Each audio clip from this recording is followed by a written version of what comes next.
Welcome to my ANC TV. My name is ANCWL and this is Final Walk to Freedom. Women have always played a crucial role to the development agenda of South Africa. The ANC Women's League hosted a Madiba memorial service at the IDC and invited business to pay tribute to Dadu Nelson Mandela. Let's take a look at what happened. Sanibonani, Molweni. What's the other thing? Absheni. The other one? Molweni. Did you say Molweni? Goeienaand. What's the other one? I think it's pretty much it. Okay. Yeah. Good evening, ladies and gentlemen, and welcome to this very important evening where we have a memorial service for our dad, our granddad, Udada Madiba.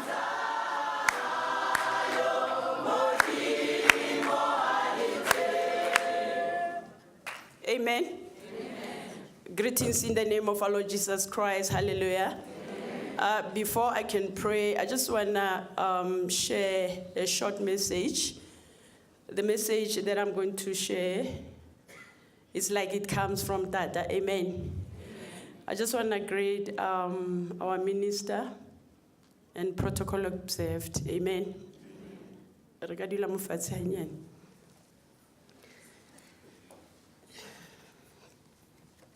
message that I want to share, for those who have got the manual, which is the Bible, it comes from 2 Corinthians chapter 11.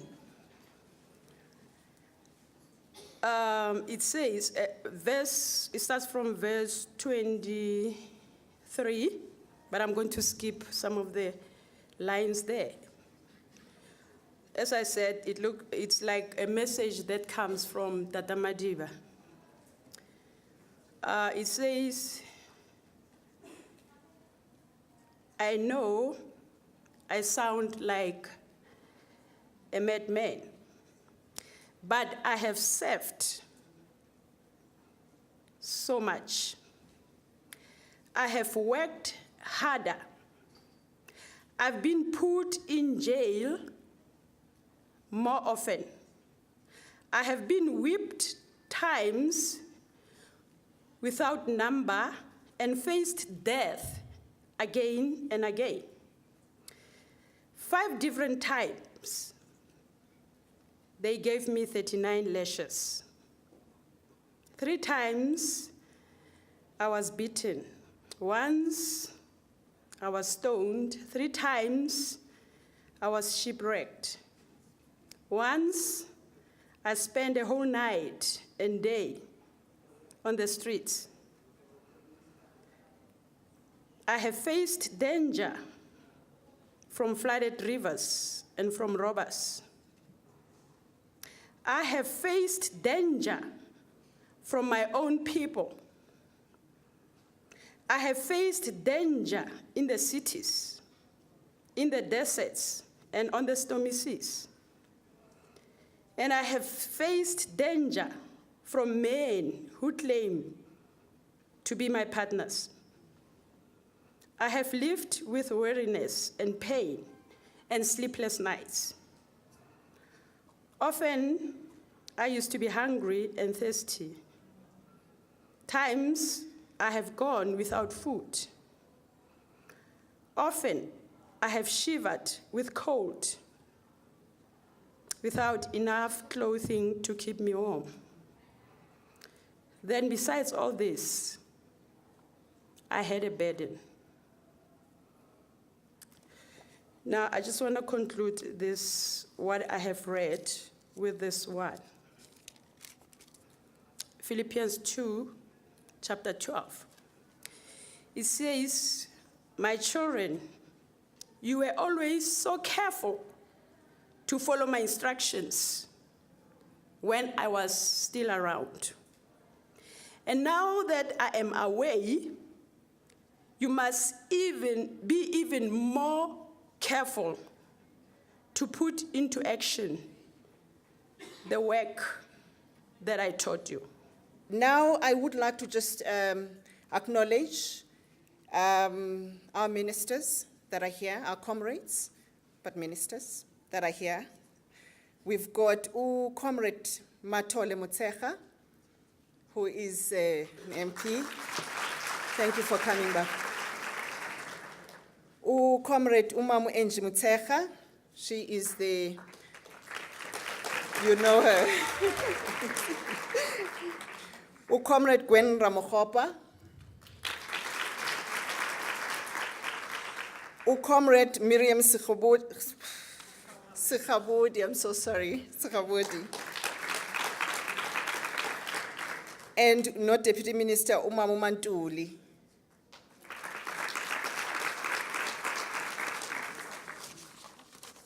Is it you? Okay. Also, we would like to just thank the Nelson Mandela Center for Memory for supplying the video for us. And right now, I'm about to introduce a friend of mine, a poet, a very talented woman, Napo Mashiane. She's a writer, she's a poet, she's a teacher, she's an overall star, and she's about to come on to give it to us. Thank you so much.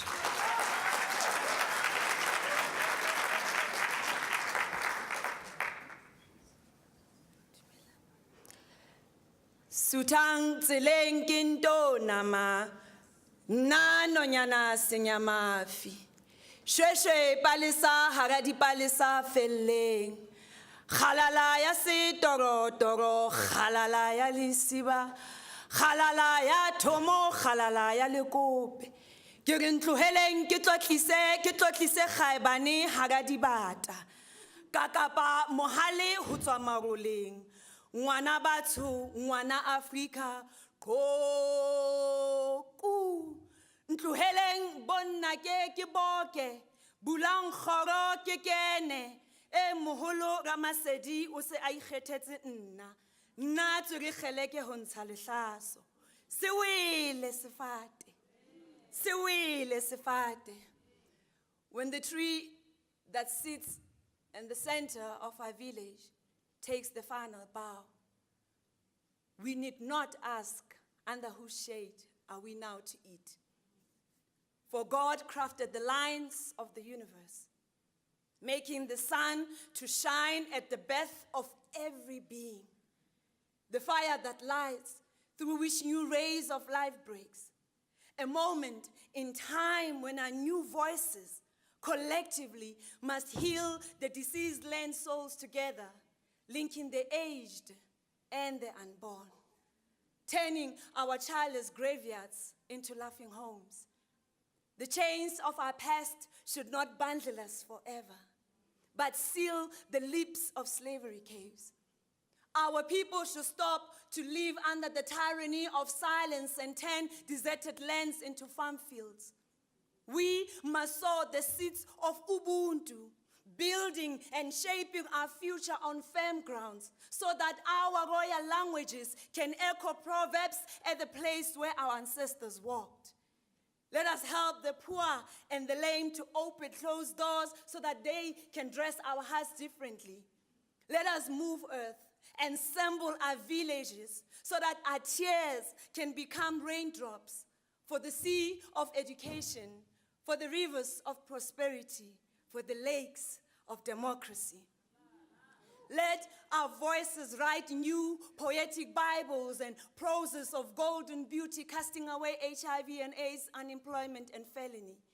Let us use our voices to fashion the old, building strong bridges of awareness, bridges that will take us far beyond the skyline of time, bridges that will transform our core from the dense floors of misconception so that we can recreate who we really are.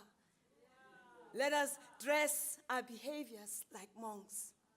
Allow our offsprings to pick fruits from the highest trees of spirituality so that they can destroy the walls of orphan villages and give each home a name. We are pillars of a proud vote, bound by a period in which every being must speak color sounds of togetherness. Let our words find ways in which the webs of life are woven. a place where mothers cannot escape the messages of their own bodies. Let's allow our father spirits to stretch and match science, history, and politics. And let Madiba's voice teach us how to dig and plant and water our seeds so that we can buy our children smiles. We know where it all began. We know where we are. We know where we are heading. So may we walk with the beauty of Madiba's legacy before us. May we walk with the beauty of Madiba's legacy behind us.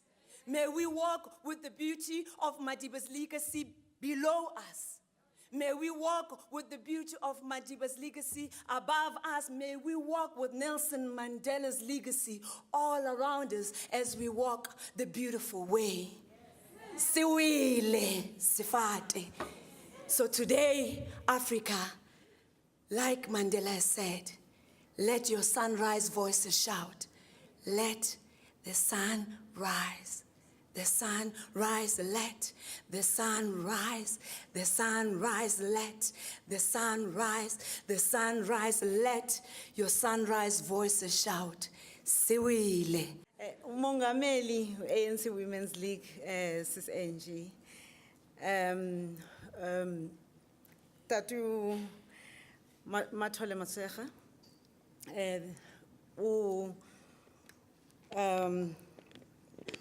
Minister, as introduced as well, Don Mokhoba. I don't see Mama who was here as well, and the Deputy Minister. I'd like to greet everybody that is here this evening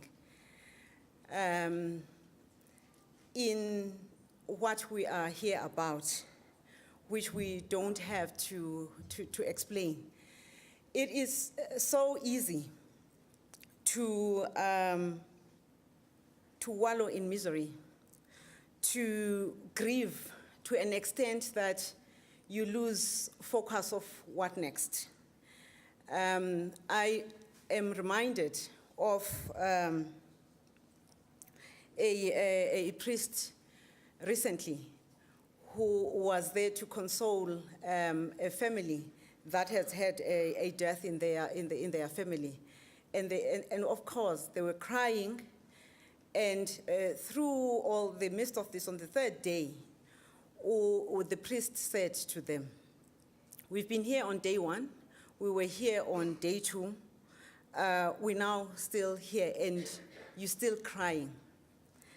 I am begging you and asking you, ukuba nikhe nosula inyembezi, ngoba nizade ningamboni uThixo esithi ndinani ngalomzuzu, and what is the way forward. And I know I'm saying this on a day when this has all hit home, where the body, Katata, was lying in state for the first day today at the Union buildings. So it was a heavy day for us, a heavy day for us all. But I think we owe it to Madiba, we owe it to South Africa, we owe it to the world over, because we can teach the world a couple of things, as we've done before as well, to take away the lessons from the life Katata and leave the legacy, and actually unpack this and do it in such a way that we stop using these complicated ways of defining the legacy Katata so that it's understood to all. I listened to some of these current state presidents and the dignitaries that were paying tribute to Utata Izolo. And some of them did quite a lot in terms of unbundling this and making it more simpler for us all to understand what lies ahead of us. What remains here is that Utata played his role. And he actually played a role that a number of ordinary people would dream to play. So he did extraordinary things that we should just aim to emulate, going forward. From a business perspective, I mean, democracy, rule of law, stability, strong institutions, access to opportunities as women here as well, those are not to be taken for granted. There are a number of countries, there are a number of places where they don't have that. And we witness that every day of our lives. So let us not take that for granted, and let us build on that, and that is what is left of us.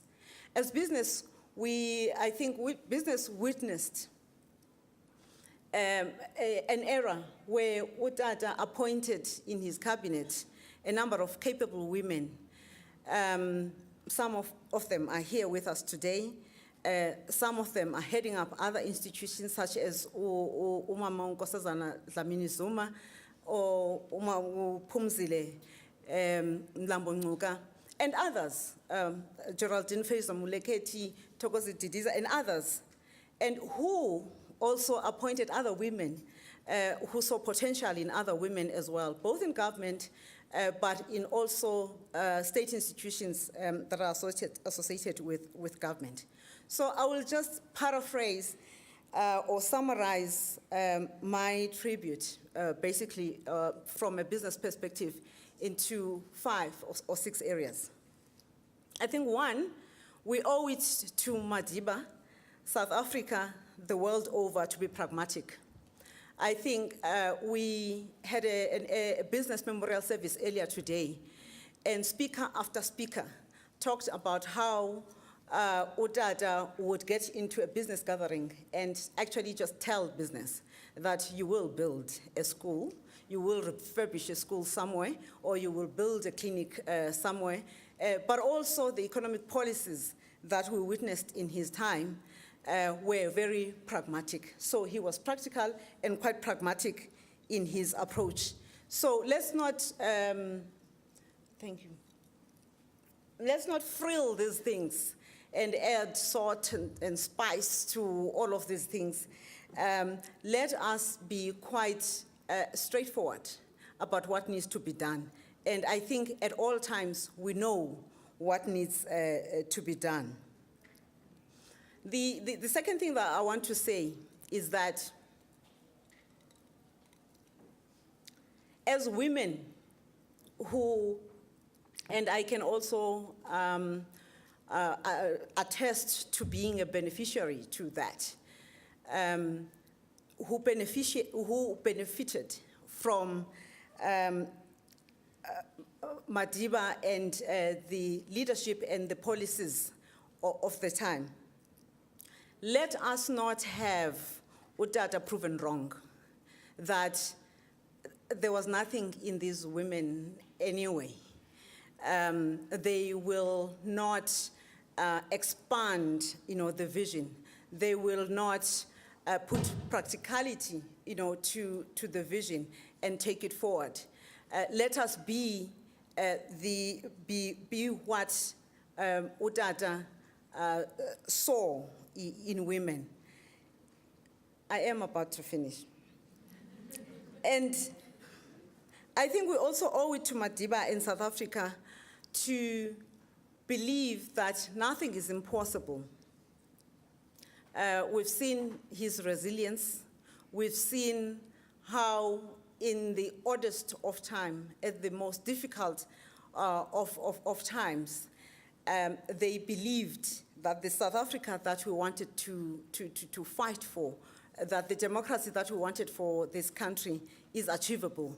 And if we give up as this generation that has had the advantage of having lived in his legacy, then I give up. Because we have it in us to make sure that it is possible. Can you imagine if they had given up as well? And nothing promised that anything was possible then. Malibongwe. Igama lamakhosikazi. Thank you, Program Director. And I won't go through the whole list of people because then it will take my 5 minutes that I have been allocated. Suffice to say, before everything else, thank you very much to our minister, who also is the president of the ANC Women's League, Mme Mutsecha. Thank you very much for this opportunity for us as business women and leaders to come together and also give our tribute towards Utata and Comrade Gwen and other colleagues who are here. Thank you very much, and all protocol observed for this evening. I'm going to approach this from 3 angles, and again, this is a difficult one to summarize because a lot has been said. However, I also feel very much privileged with the opportunity to be able to stand here and talk literally from 3 hats that I have had the opportunity of wearing because of Utata, because of the ANC leadership, and because of our government. I am in many respects a child of the democracy, as I started work in 1990 when Tata actually basically came out of prison. And therefore I have lived through the transition of coming out of a corporate environment that was different into a corporate environment that is transforming and still striving to transform even further. I think the legacy of Tata has been that he fought the political war in particularly, as much as he spoke about economic justice and development. And the government delivered that for us in 1994 and has helped us since then to set and put in place laws and legislation that can help deliver economic justice. And I believe that is where we all come in, because only by having those two together, we can be able to say, indeed, Madiba's vision and legacy for a fair and just and equal South Africa has actually been delivered. Madiba led with courage, with fairness, with generosity, and more importantly, with humility and grace. And I'm mentioning humility and grace because women are often associated with humility.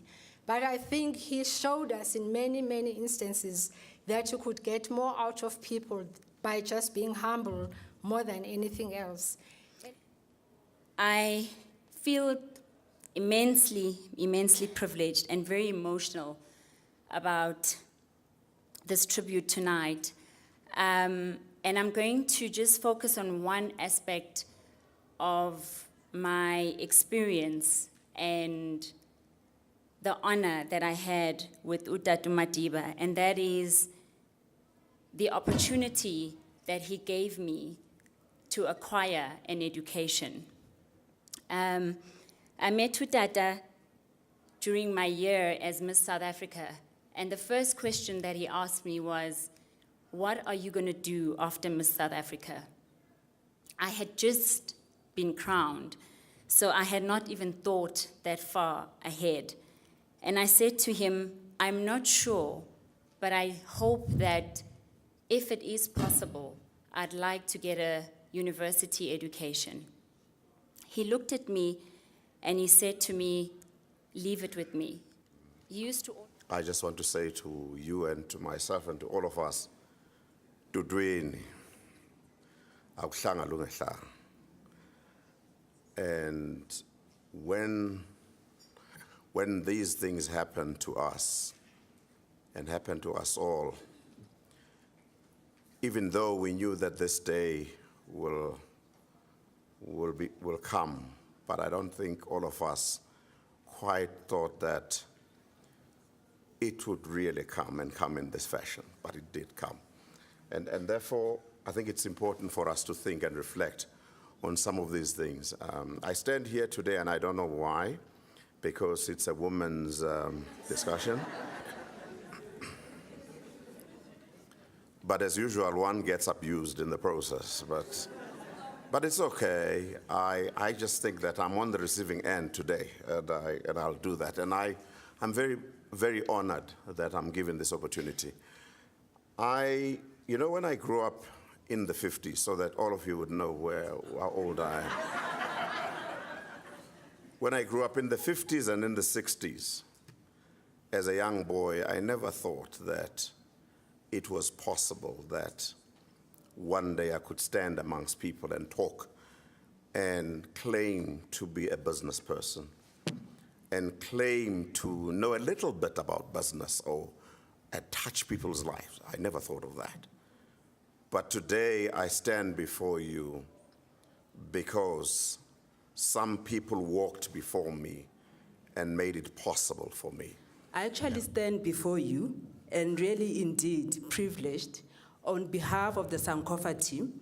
And just quickly, Sankofa is a group of young ladies, professionals in business and in corporate, that basically came together to say, you know, we're tired of complaining based on the negativity that we've been reading about, whether it's kids being abused in Diplot, whether it's scandals about certain things happening in different provinces. We really want to create a platform where women executives can actually get together, raise their concerns, and make sure that we do provide that mandate to the ANC Women's League. When they put together their programs, they actually speak to the needs of women in business and basically in corporate.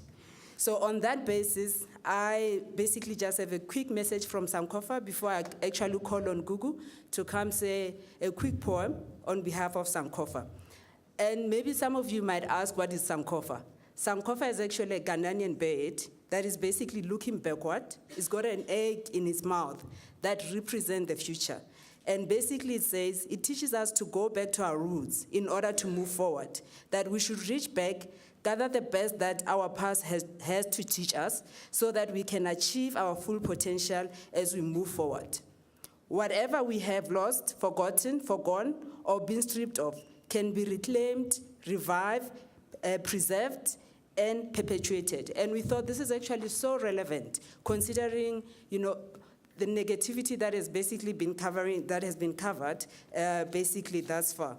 And in a nutshell, really, we thought in taking some of the codes and some of the famous codes from Utata that is relevant in terms of us taking his legacy forward. He always preached that as human beings, we need to think positively, irrespective of what the challenges are. And the code basically goes, open code. I am fundamentally an optimist. Whether that comes from nature or nurture, I cannot say. Part of being optimistic is keeping one's head pointed towards the sun, one's feet moving forward. There were many dark moments when my faith in humanity was sorely tested, but I would not and could not give myself up to despair. That way lays defeat and death. In closing, really, what the message we basically live in say, as people of Africa, sons and daughters of the African soul, from now on, what is it that we're going to do individually to live a purpose-driven life? How are we going to ensure that we keep the Madiba candle burning for the generations to come? On that. Butsipo, if this was a tender opportunity, the ANC Women's League would have lost even before they submitted the tender, because I was supposed to speak at 8 o'clock, and it's 9:10.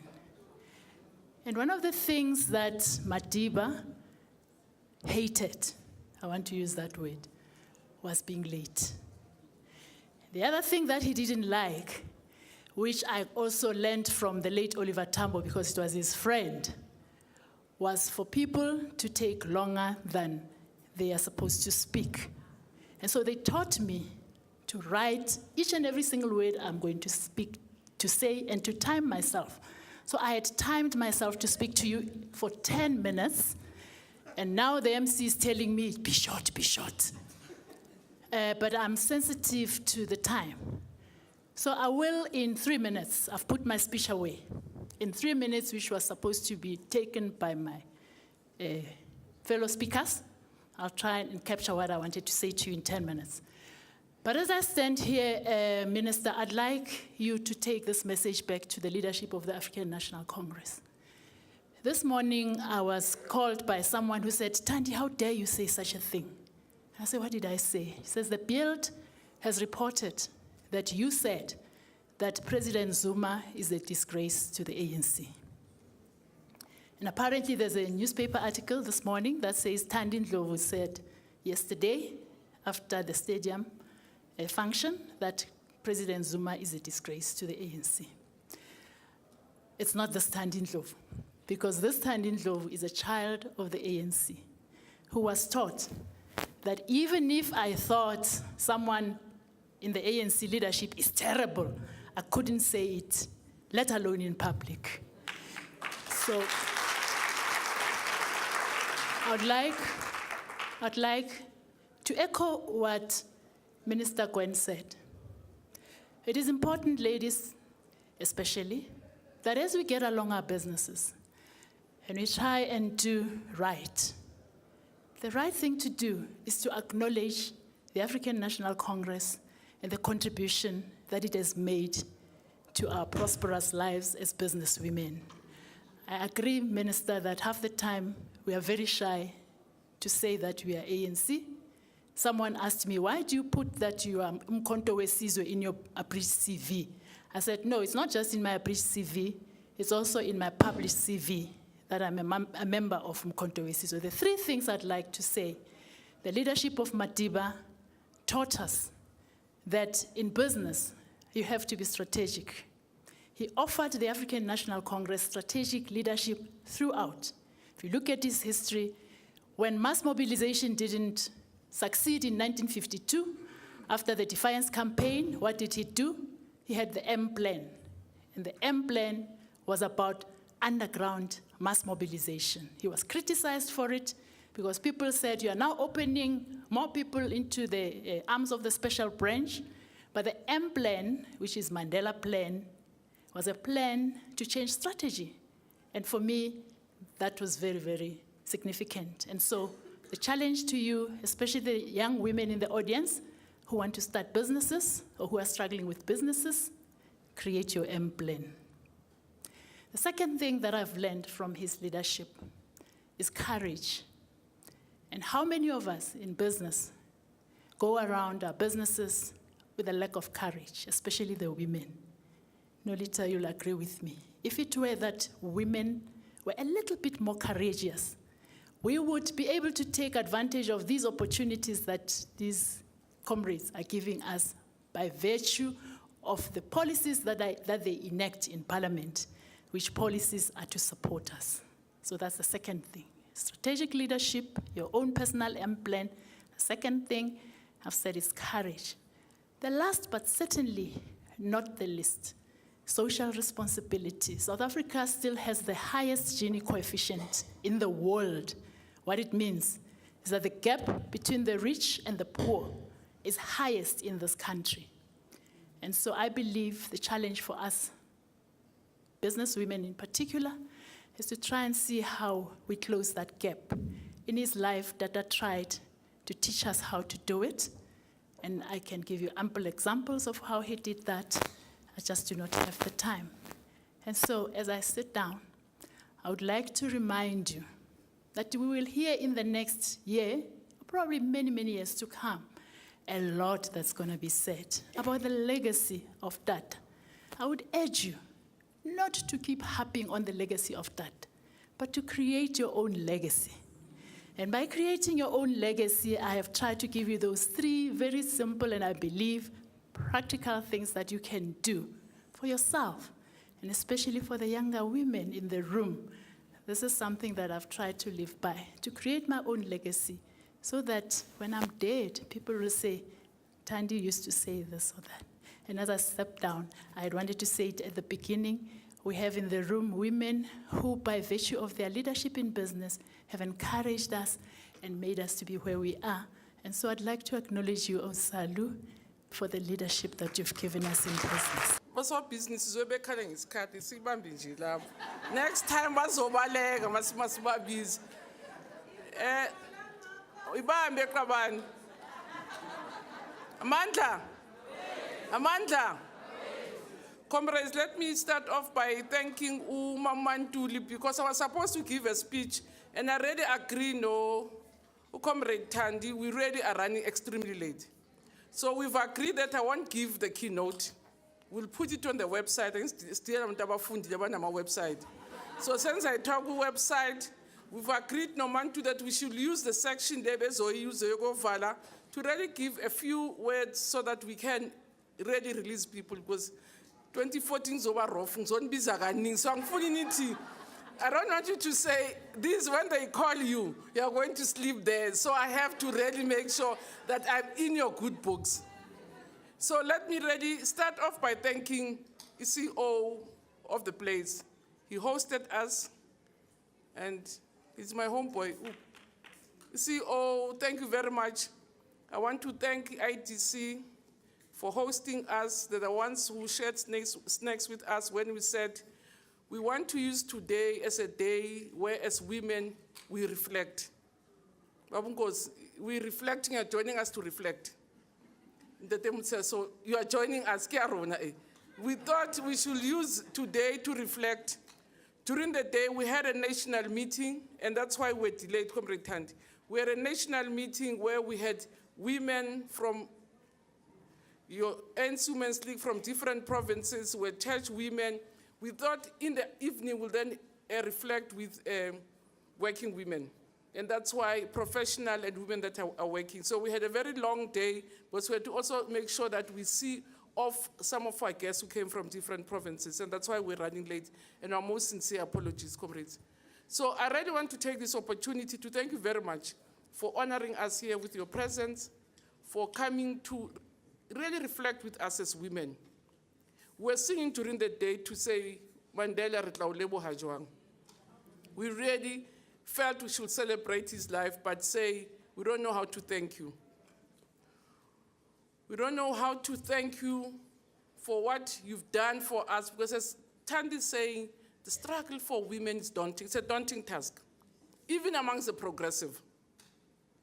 We're told that after the ANC was launched, and I won't name the president of the ANC, when Obama were trying to form the women's section, says, what organization are we trying to form within this organization? Women can't be members here. This is a progressive organization. So no, you can't be members here. But because they knew that we have our right, we're not asking for permissions, they formed the Bantu Women's League. So by Bamba, Papa, they continued with forming the Bantu Women's League. It took the ANC more than 30 years to admit women as members. More than 30 years. And women persevered and stayed with the ANC because we could have taken our things to say, these people don't respect us. But we knew that it's in this ship called the ANC that we have to climb in and make sure that we go where we want to go. Whether they don't like us or they like us, we know that this is the ship, we know where we are going. So it took them 30 years. And even the 30 years, it was not easy. And we're told things became much more easier under Tuli. And later, when Mandela were comrades, Nabo Mamulili and Goyi, that the ANC began to see the light. We're told Tuli said, politics were never the same. They changed since women joined or were admitted as members of the ANC. We're proud that we're the first, before the Freedom Charter was drafted, that we drafted our Women's Charter in 1954. Always show the way in a very humble and quiet manner. When women marched in 1956, we were told that was the first biggest organized activity confronting a very vicious enemy at the times, and women dared to do it. And after they did it, men were very brave to really go for all the press. How much you can test the waters. So we use today to reflect, and that's what we wanted to do. And we are very grateful to women from business who joined us and reflecting and sharing. Because as women, we don't know, we really don't know how we will thank you. Our kids today have free meals, and I always quote this one, because I'm told when he was forming government, when he said there must be free meals, people said, don't create a welfare state, you're going to create dependency. And he fought to say, when it comes to food, they're going to eat. And all of us have come to realize the value of feeding our kids in schools. And that's something that it was not part of our chemistry as even the South African system. Today, more than 9 million kids get fed daily in our schools.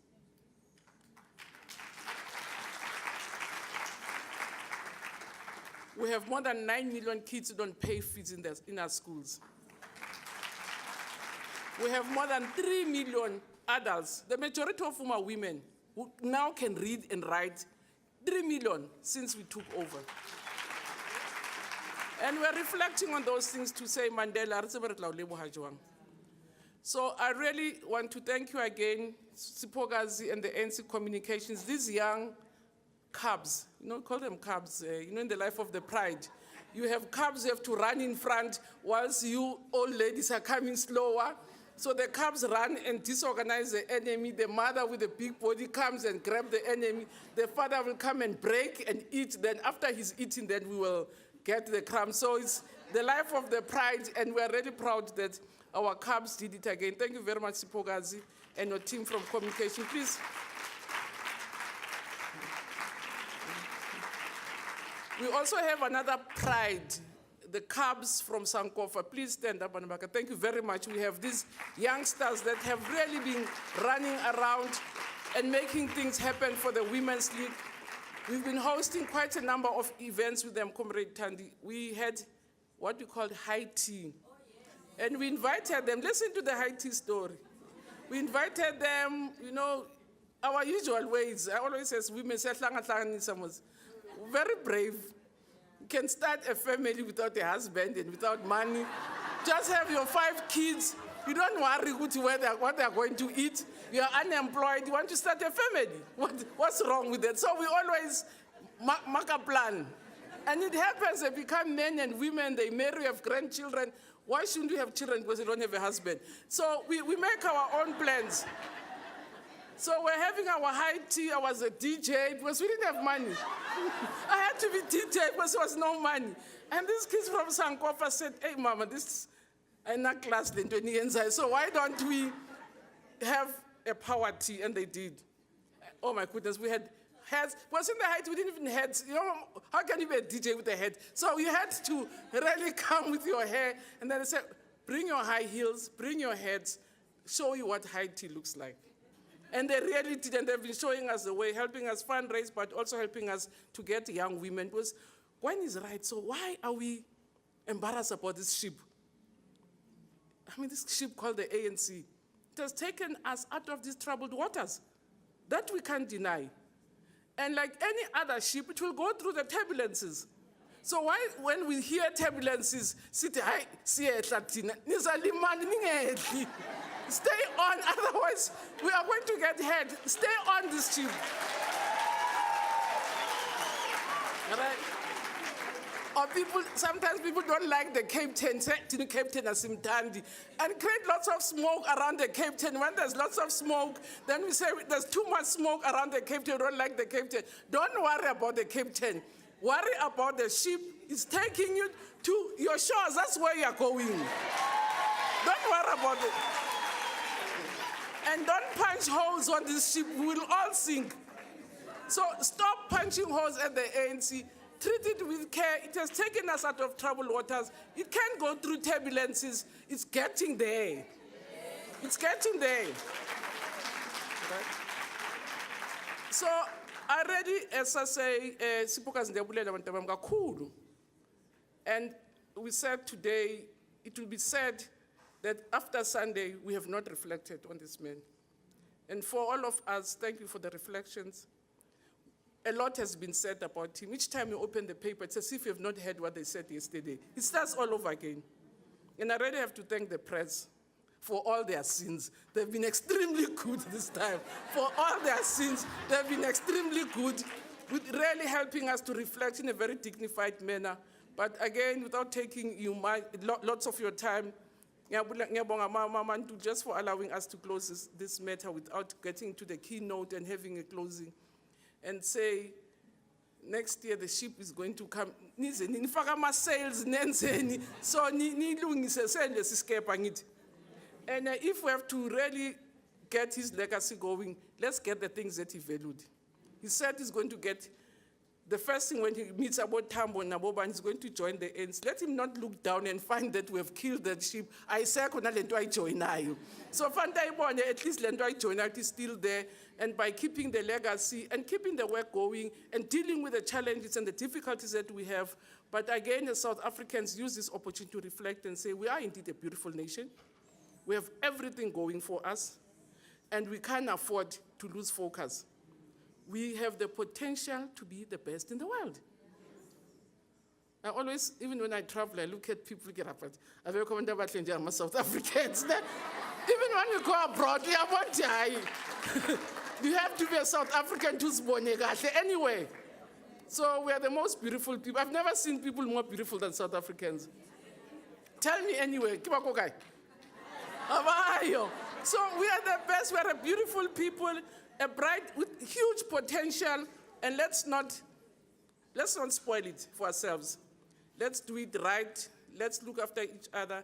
Let's respect his legacy. Let's respect his magnanimity. I mean, the man was magnanimous, you know. Let's respect the towering presence that he left amongst us. Just the ability to let go. Let go of negative energies that make it difficult for you to proceed with life. Let go of hatred, of anger, so that we have enough energy left to do the right things.